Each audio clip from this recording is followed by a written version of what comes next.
There's a certain romantic idea floating around, this notion that we need to bring American manufacturing back, as if the secret to national greatness lies in everyone's kid growing up to make ballpoint pens on an assembly line.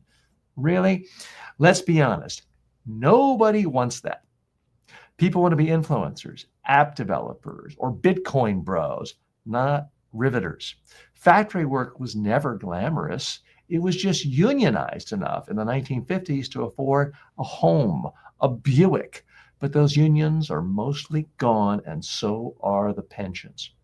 Economist Fernand Braudel showed that great economies, Venice, Amsterdam, London, don't collapse when they lose manufacturing. They evolve. Trying to reverse that is like saying we need more pirates. Sure, it sounds cool until you remember pirates died of scurvy and gangrene.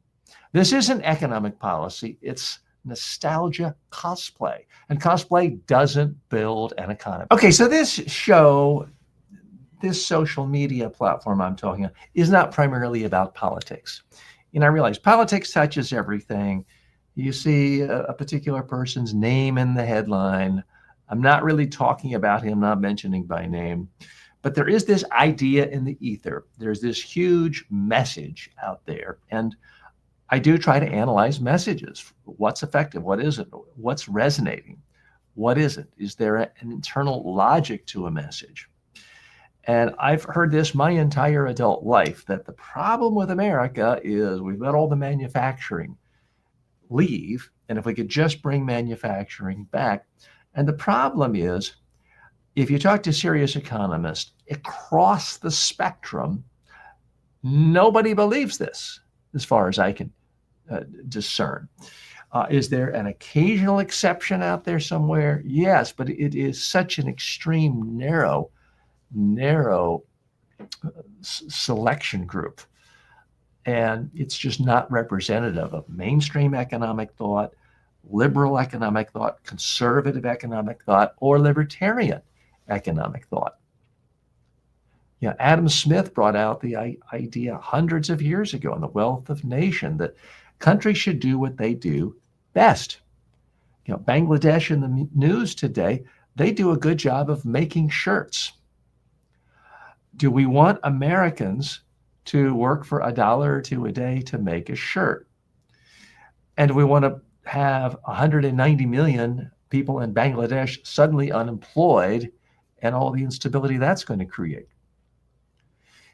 There is the basic economic idea. Again, Adam Smith talked about this for years and years ago, hundreds of years ago. Do what you do best. What Americans do well is, besides eat a lot of junk food and become obese, what Americans do well is they design products. They're great innovators. They're great promoters. You look at a company like Apple, they do create a lot of wealth for American workers. It's true. The people actually assembling this are often in China and other places and are not making $80,000 a year in that factory. But they're making a pretty good living for the standards of their country. And what everyone seems to miss who is in favor of just bringing back more manufacturing is, if you do, I've seen estimates to build an iPhone anywhere from $3,500 to $6,000 if you had to use American workers. Now, how many of you really think that most Americans, much less other people in the world, are going to buy or pay $6,000 for an iPhone?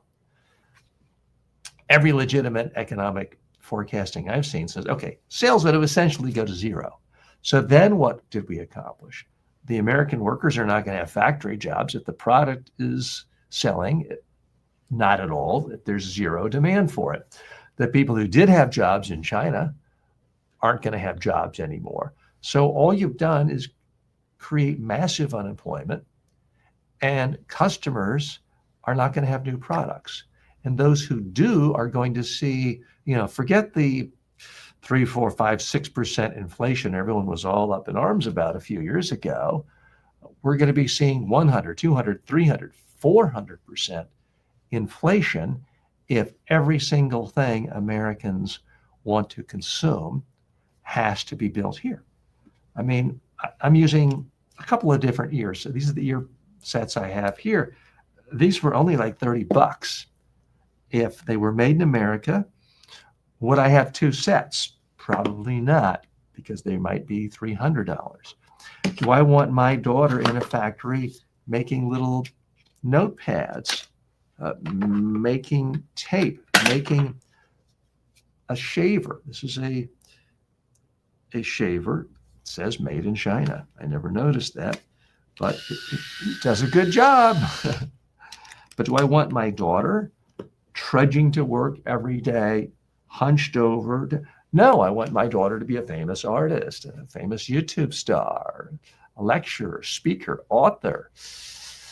The very same things that many of you want your children to do.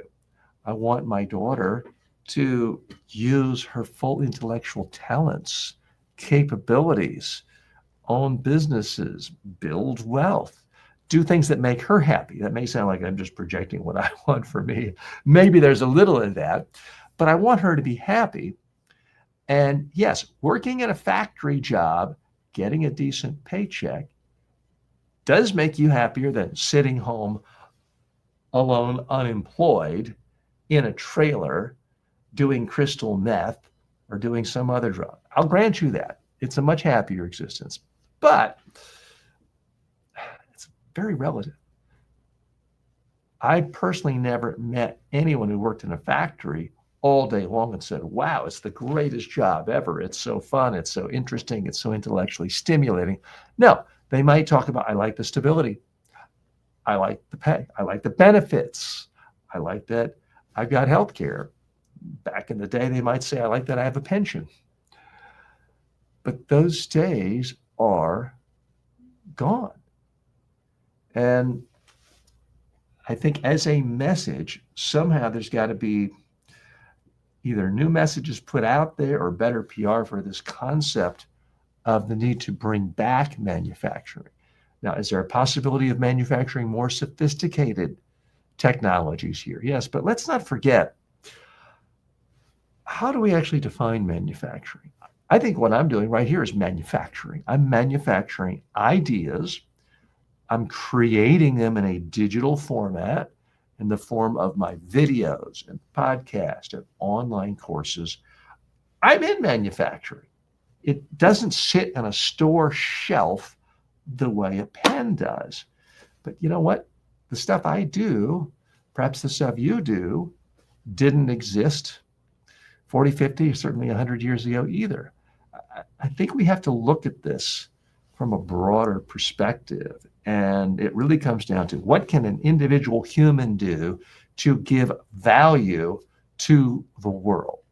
I know I give value to people in the world because 12 million student enrollments have shown up in my online courses. And many of those were paid people. I know I'm giving value. It's not because I went to a factory and I pressed something out and something made of metal or plastic sat on a shelf. And I don't think in any way it diminishes my career choice. And I think America needs to get over this idea that somehow it's bad or we should feel insecure about the fact that we really dominate in research and planning and engineering and consulting and financing and marketing and media and a million other things. And we're giving other people around the world to do things that, we were doing not that long ago, and everybody can win. So that's my analysis of this meta message that is floating out. It's getting a lot of attention these days in the United States, of glorifying manufacturing and the need to bring it back. But it has been in and out of the political debate in the United States, certainly since I've been following politics since the 1970s. And the trend line is one way.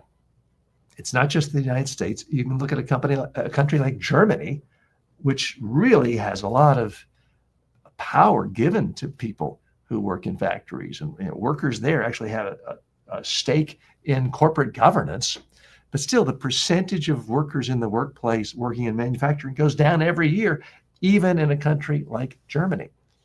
But in the United States, it's going down, down, down, down. Not dissimilar from what happened in agriculture.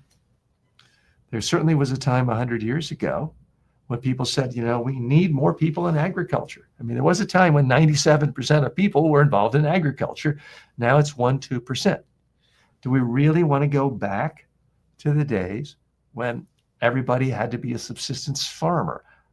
I don't think so, because ultimately that is essentially the same argument that the people who want to bring back manufacturing to America are making. It's basically, let's go back to something like the world existed 100 years ago. Well, you can't go backwards.